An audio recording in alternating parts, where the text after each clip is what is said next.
New to ZBrush, switching from Blender, or just need a quick refresher? This guide is for you. This is a quick start guide straight to the point, so you can start sculpting right away. I will focus only on the tools that actually impact your workflow.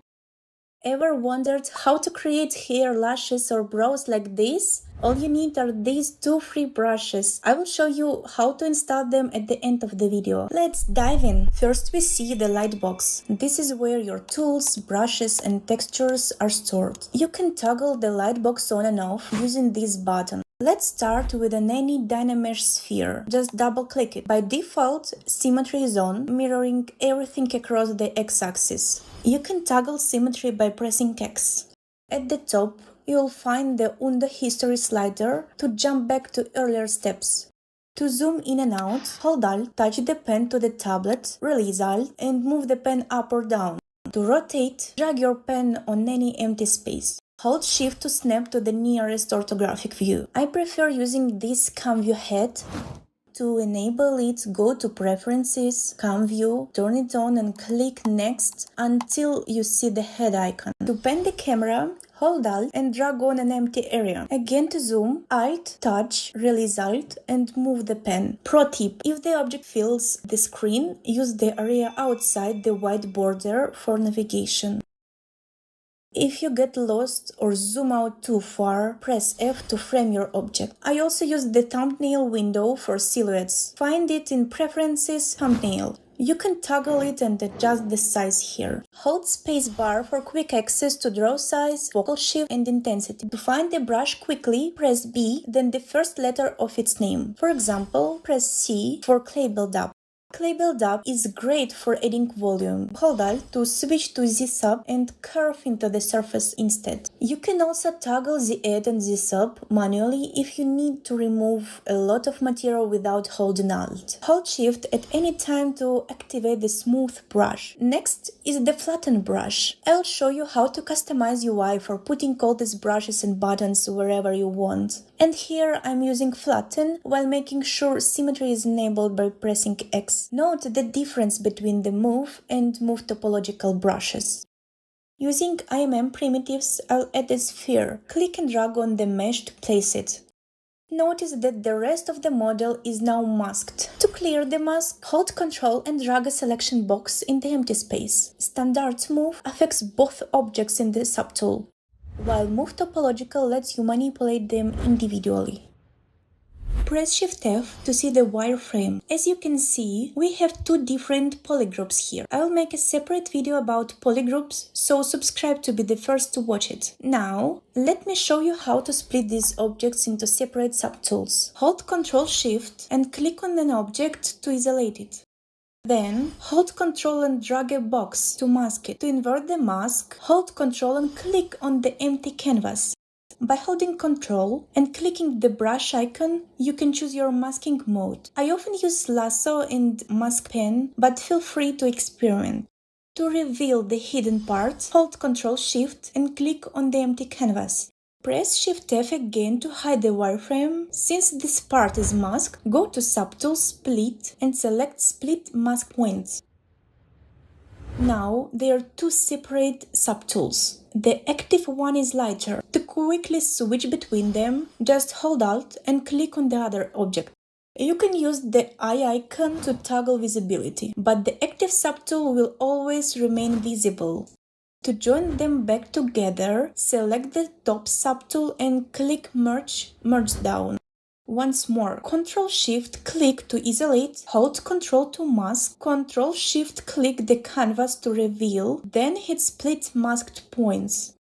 Now let's look at alphas and strokes. I'll pick the standard brush and set the stroke to drag rect to show you how it works. Select the standard brush. Notice this red line following my cursor. That's Lazymouse. It helps you draw much smoother lines. You can enable, disable or tweak it under stroke Lazymouse. To save time, you can dock this menu to the left tray. Just grab this icon and drag the window over. I prefer keeping the right side clean, so I dock it on the left. To close the tray, simply click that icon again. The length of that red line or the amount of drag is controlled by the lady radio slider. You can also hide all menus using these arrows or press tab to see your sculpt in full screen without any distractions. To experiment with the brush behavior, select the standard brush and set the stroke type to drag rect. Now, click on the object and drag to the right to scale the stroke. You can replace the default shape with an alpha. Let's pick the stone texture, drag it out, and there it is. Instead of a simple dot, we have a rock detail. Feel free to adjust the intensity for a better result. You can also import your own custom alphas and experiment with the different strokes. Next are textures. They are very straightforward, but you won't really need them in the beginning. The logic is the same as with alphas. Then we have the material library. We'll use these later for coloring and poly paint. And finally, the color palette, which is also used for painting your models.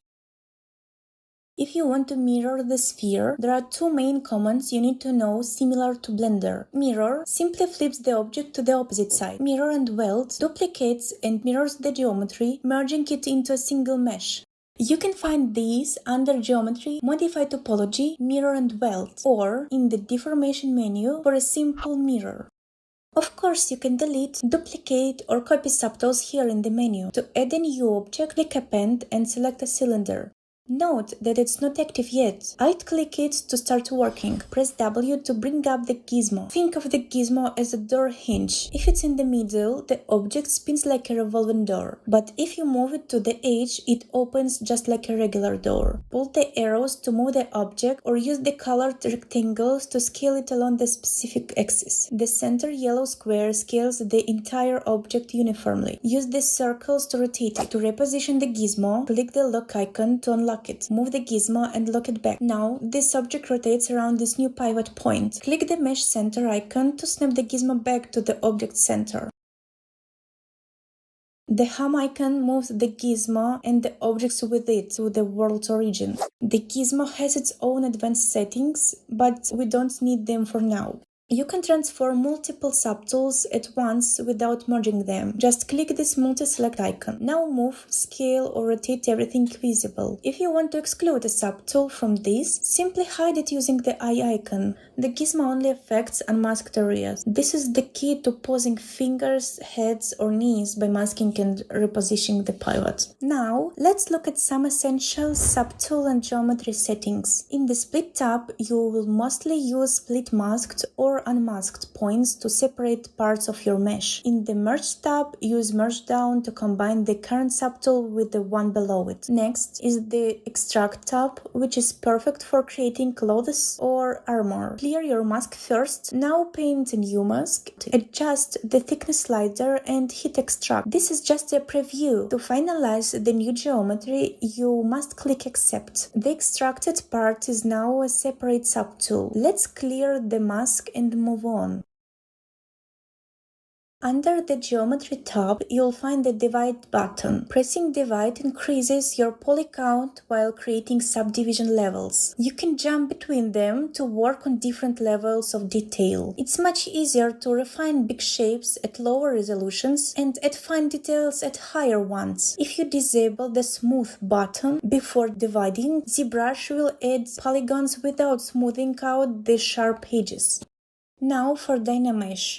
Press Shift F to see the magic. Dynamesh welds objects together by recalculating the entire mesh. Use the resolution slider to control how dense the new grid will be.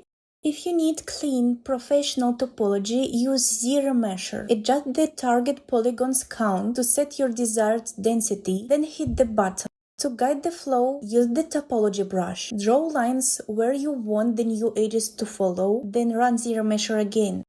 To remove any guidelines you've drawn, just hold Alt and stroke across them. For manual poly modeling, use the Zmodeler brush. Hover over an edge or a face and hold space bar. The menu changes depending on what you're pointing at. I will select an edge and choose Crease Single Poly. This keeps the edge sharp even after subdividing. Now, I'll pick a face and use Extrude Single Poly to pull out some new geometry. When exporting your model, you need to be aware of scaling issues. Knowing the exact dimensions is crucial. Keep in mind that we are working with several different subtools here. Go to Z plugin Scale Master. Let's dock this panel to the left tray so it's always accessible. Click New Bounding Box subtool and turn on transparency to see the dimensions clearly. Click Set Scene Scale and choose your units. Let's go with millimeters. Actually, let's switch to centimeters. I want to scale the model up. As you can see on the Y-axis, I will enter a value of 50 centimeters. Make sure the All button is active, so it affects every subtool, then click Resize subtool. Finally, click Export to Unit Scale to save your model with the correct dimensions. Let's customize the interface and set up some shortcuts. Go to Preferences, Config, and turn on Enable Customize. You'll see the UI layout shift slightly, meaning we can now move things around. To make the brush icon smaller, go to Preferences, Interface, UI, and disable white buttons. If you want to build your own panel, go to Preferences, Custom UI, and select Create New Menu.